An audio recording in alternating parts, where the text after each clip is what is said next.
Welcome back to another Last Week in Comics, where I tell you what happened the last week in comics. As you can see, I'm in a new location. Don't question it. But look, at least my giant white wingfoot cow gets to be in frame. Anyway, this is also the first Last Week in Comics I've done since TikTok has been banned. I'm hoping I film these in advance. I'm filming this on Thursday. TikTok gets banned on Saturday, the day before I post this. So, we'll see if that actually happens. Yeah, I have skinned and hunted Kermit the Frog. Alright, let's talk about the new issue of New Gods that I apparently missed because RCO didn't update it until, today. It had to have been today because I looked up Black Lightning. I could have had New Gods be one of the last reviews I put on TikTok. Anyway, so the big thing about this issue is we kind of figure out how exactly this new God has come to be, as his current parents had apparently just found him at a temple and assumed he was a baby who was just left there. Except, he's got powers because he's a new God, which is different than the old New Gods and the old gods? The old gods? I really like this book, but goddamn, Jack Kirby, why'd you call them the New Gods if you were just gonna introduce new gods? Seems like a slight oversight on your part, Jack Kirby, who's been dead since 1991. I find it very interesting how they're introducing this new god and, kind of positioning it around I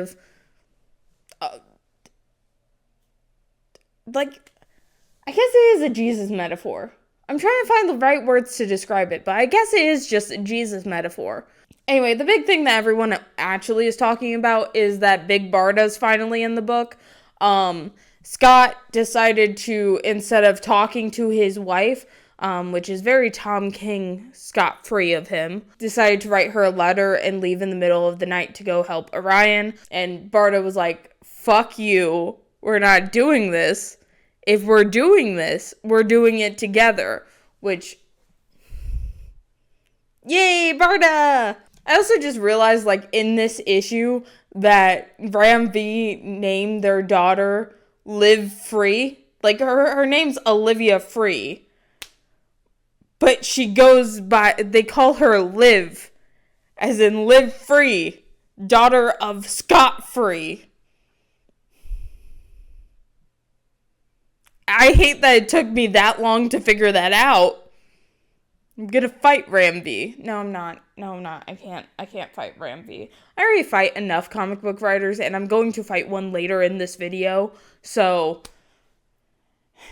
can't do that. Anyway, at the end of this issue, it seems that we are building up to a war on Apocalypse, potentially for who's going to be the next leader. As you know, Darkseid has been transported to the Absolute Universe instead of the current Earth 1 of DC. So, we'll see how that goes. It's just gonna get messy. It would be very funny, though, to see Scott fighting with, a baby strapped to him. You think the baby's battle trained already? New Gods just keeps on ramping up to be better and better. I just hope that this gets to last past the kind of 12-issue barrier that DC has been putting on every new book.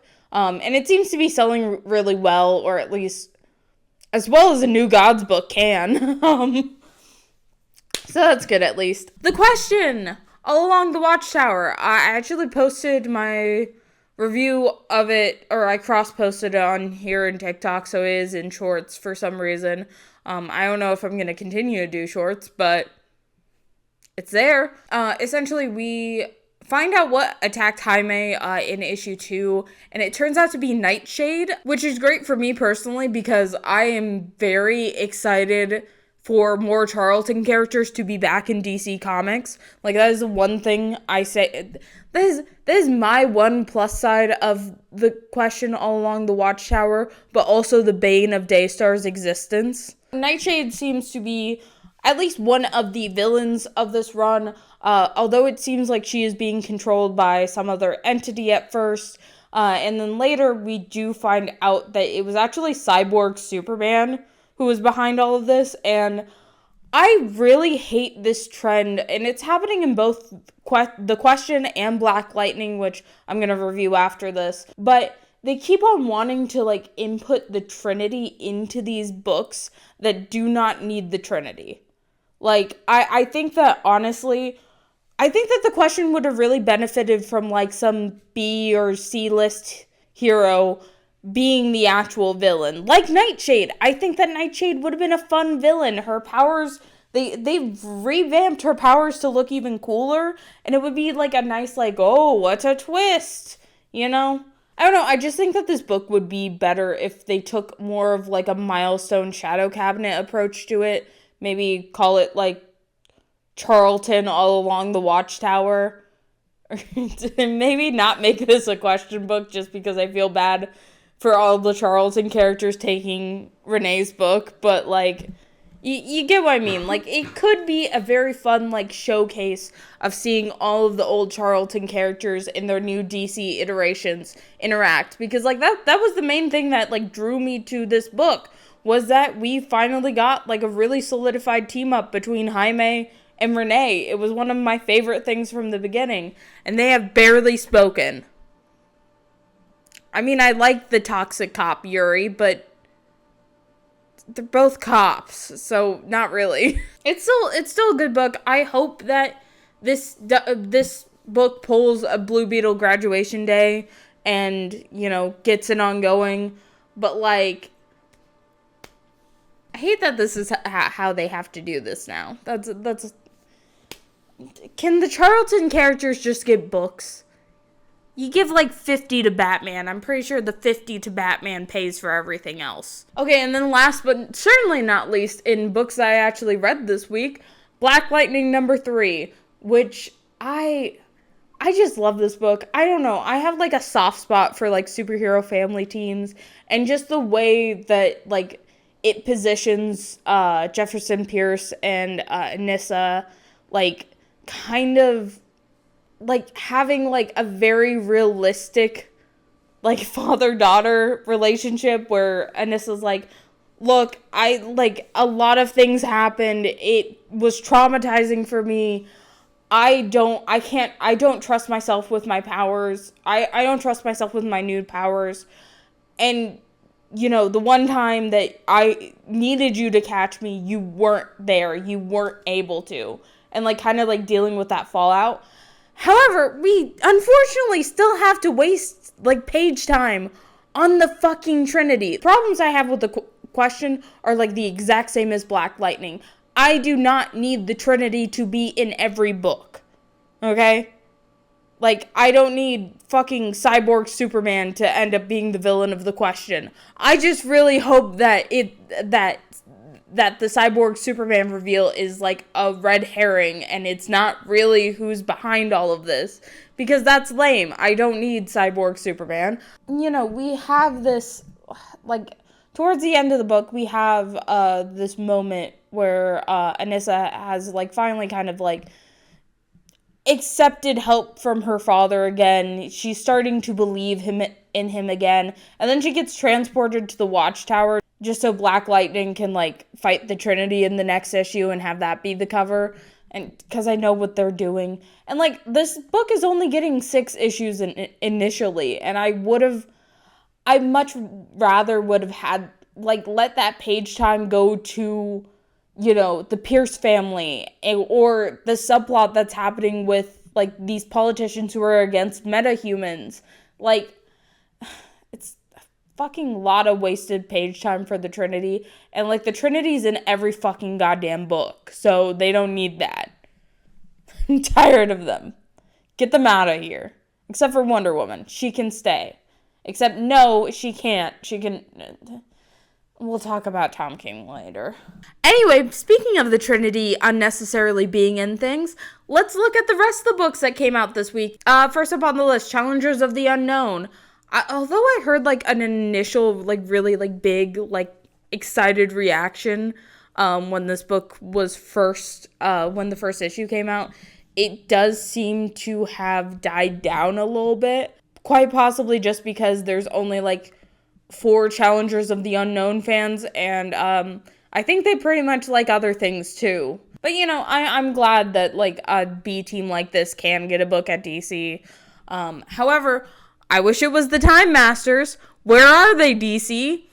The only one that they bring up anymore is Rip Hunter, and quite honestly, I think he's the least interesting one. And Stack's going to fight me on this, and there's probably going to be a disclaimer right over here from Stack saying Rip Hunter's not the least interesting Time Master, but he is. I think Corky is more interesting than him. Bring back the Time Masters, DC. Fuck, I have to talk about Tom King again.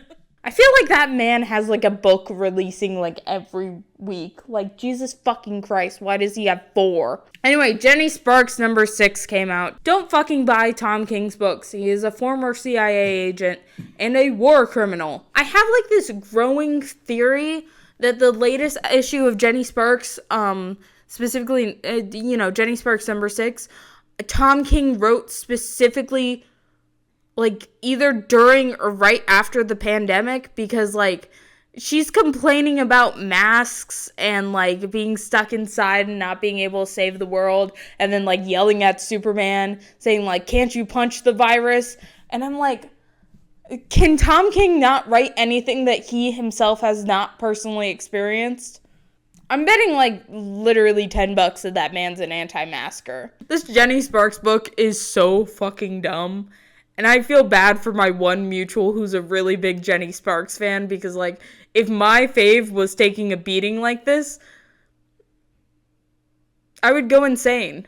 I did go insane. My fave did get this exact beating, and I have gone clinically insane.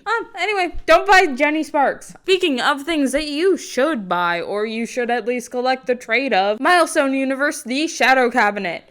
I need this book to do well. And it's probably doing not well, but I need the Milestone universe to continue. I need them to bring Static back. I think that Rocket and Icon deserve another ongoing. Maybe I just missed Dwayne McDuffie. Yeah, I think that's it. I think I just missed Dwayne McDuffie. I do know that they are releasing a Static book. They're releasing Static Season 1 in the DC Compact line. And I'm hoping that the sales of that do well. I'm hoping that... I just want Milestone to be brought back. I feel like especially now with how little books DC gives to minorities, having something like Milestone again would be amazing. Really not even just DC, both of the big 2 companies. The way that they treat like their minority writers, we need something like Milestone back. TLDR, Dwayne McDuffie was always right. Dwayne McDuffie will always be right. So the next one on our list comes from the DC Vertigo line, which I'm very just happy that they brought back. I think Vertigo was a very fun thing. And I'm surprised that it hasn't popped up on my list before. But the Nice House by the Sea, issue 5 just came out. Heard like nothing. Like, I remember the initial like big announcement that like, oh, DC's bringing back the Vertigo line. And, of course everyone's excited because they at least know one DC Vertigo book that's good. The one good DC Vertigo book, Prez. That's the only book that DC Vertigo has ever published. Prez. The new kid. Whatever that title is. Stack, pull up a picture of the cover. It's good just to not see non-superhero comics still publishing, even if it's under one of the big 2 superhero titles. I miss Monster Comics. This is an actual true statement. I really genuinely do miss Monster Comics. Or maybe I just miss, like, big monsters being in superhero comics. Next on my list is Titans number 19. The only thing I heard about this book from the few Titans fans I know of is them all being pissed off that Raven was called Rachel, which is not her name. Her name is Raven. And I agree, because Rachel is a white girl's name, and I don't think that Raven is white. Make Raven Indian, James Gunn. Do it. Do it. I need it to be back in the comics. I think Titans fans have it too good, honestly. Like, I heard that Nightwing has finally gotten good again. Did Nightwing come out? Yeah, Nightwing came out. Okay, we're gonna segue real quick into Nightwing just because I'm thinking about it. Apparently, Nightwing's actually getting good again. They're doing some interpersonal drama with Dick. I got so used to calling him Grayson on TikTok because, like, you couldn't say Dick, but this is YouTube. I can say Dick as much as I want. I think just overall, he benefited from Tom Taylor not being on the book anymore. And it's crazy because, like, people this week were bringing up, like, people who don't read comics were calling Dick Grayson and Johnny Storm a slut. Like, they were calling them man sluts.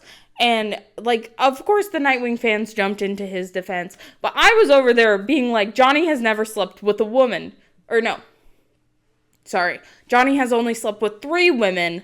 And it's very much implied that he did not enjoy a single one of those. Because, like, the fucking panel of Johnny being like, are those kids mine was popping up again. And, like, yeah, Johnny's just used to weird shit. That's what that panel implies. But do you know who also wrote it? Tom fucking Taylor. Tom Taylor doesn't deserve to write comics. And then, as always, what releases every week, Action Comics 182. What the fuck is this cover?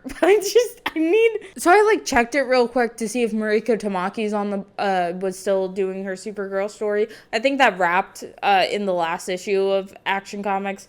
I think that should have just been a mini or something, or just not just tacked on to Action Comics. I would have bought it. We are getting oh god, we'll get to that later. But I need everyone to just look at the cover because I thought this cover came out like years ago. It's either that or I'm mistaking it for another cover, but like, Jesus.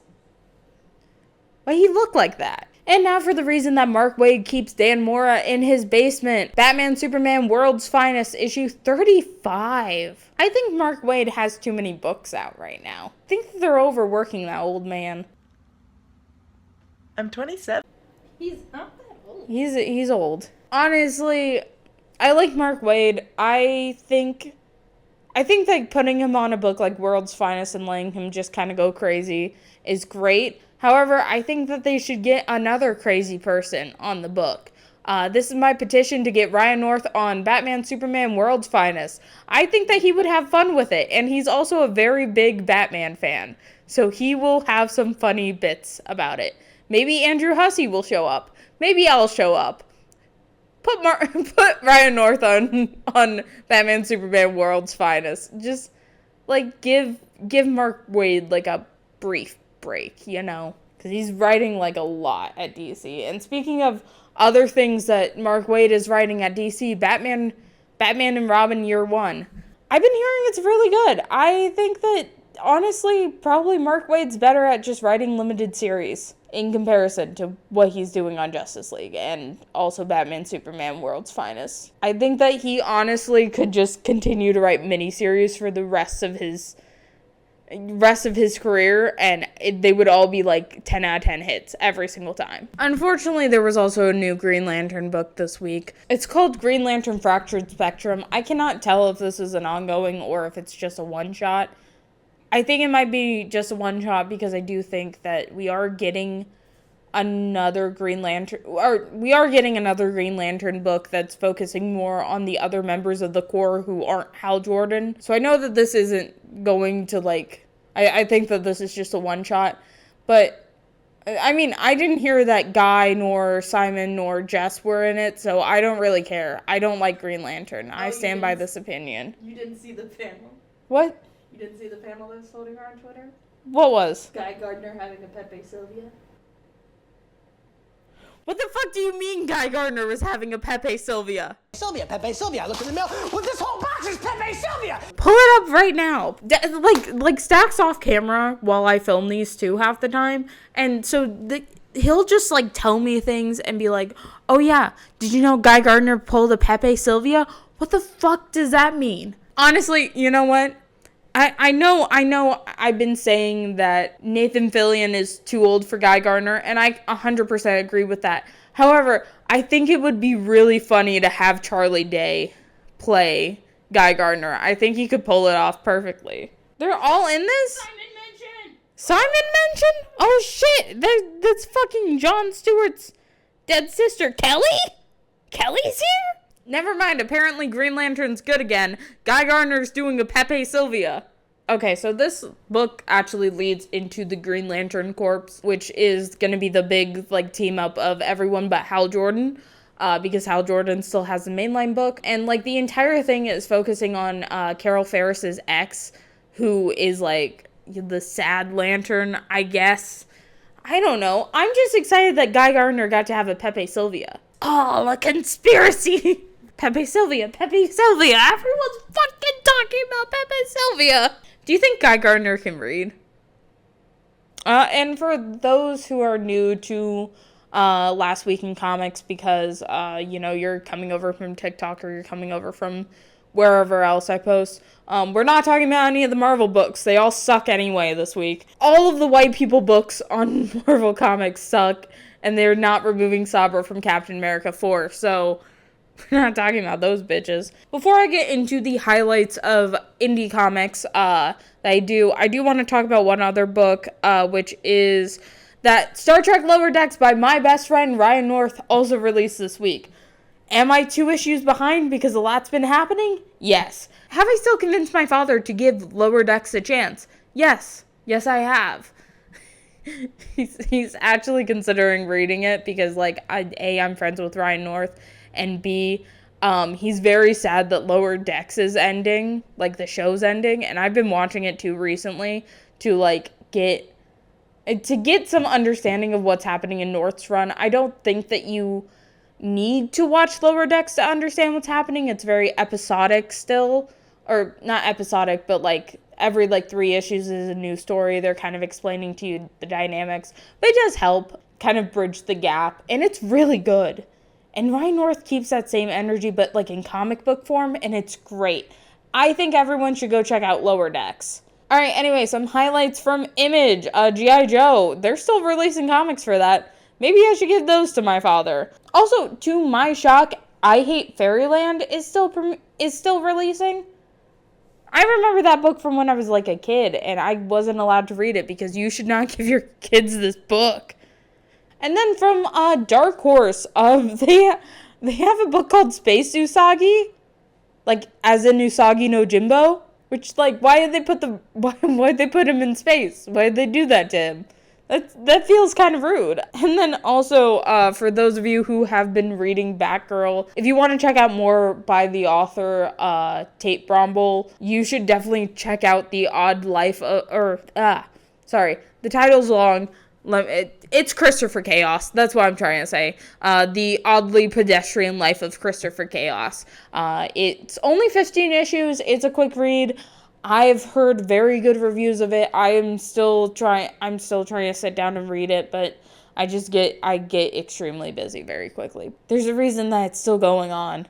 Just for, like, a real quick comic news thing, because something did release, an announcement did happen this week. An announcement that's very near and dear to my heart specifically. There's going to be a new special coming out soon on DC Comics. It is, well, not special. So DC's basically doing this event. It's called the Summer of Superman. So, in preparation for the release of James Gunn's Superman Legacy, they have decided to dedicate the entire summer season to Superman and the Super Family. So they're doing, like, a new Superman Unlimited, Superman Ultimate.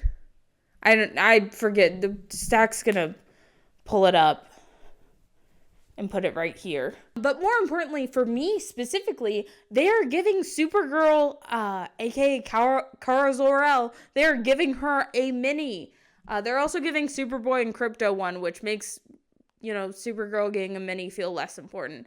Because, like, what the fuck do you mean Supergirl and Superboy are on the same plane as the fucking dog? Why the dog gone ongoing? I don't know. I'm just excited to get a new Supergirl thing going.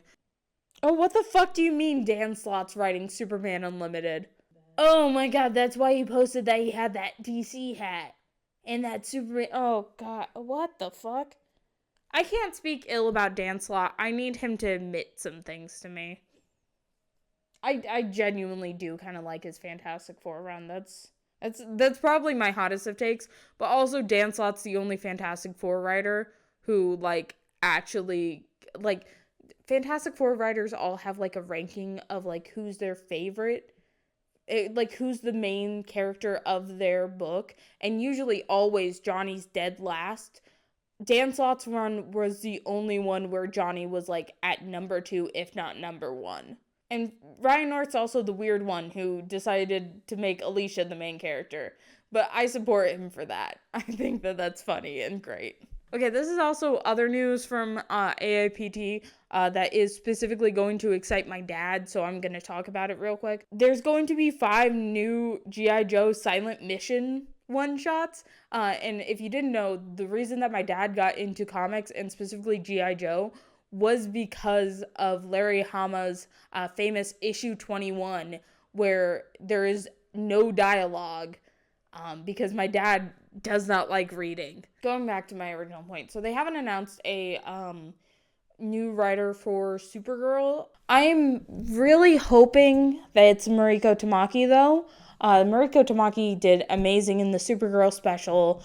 She's done amazing with the side stories that's been happening in Action Comics. She has honestly, for a while, been my number one pitch to have Power Girl. And so I'm really just hoping that it's her.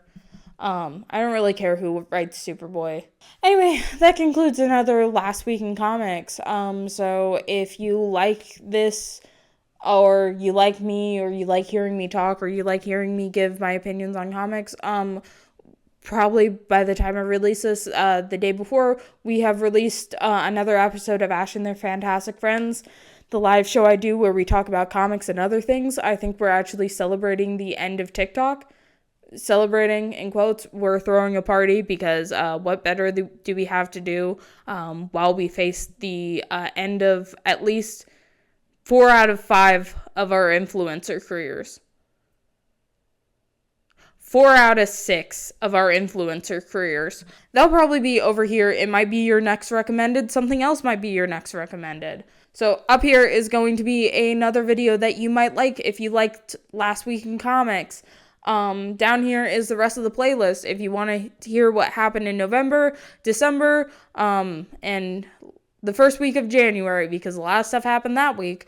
And then subscribe right here to my beautiful face. I changed my icon too because I wanted to keep our old TikTok ones at least somewhere for me and Stack. But yeah, like, subscribe, all that jazz. And I'm holding the mic. I can't do the and cut anymore. What if I just threw Karma at the camera? Okay. And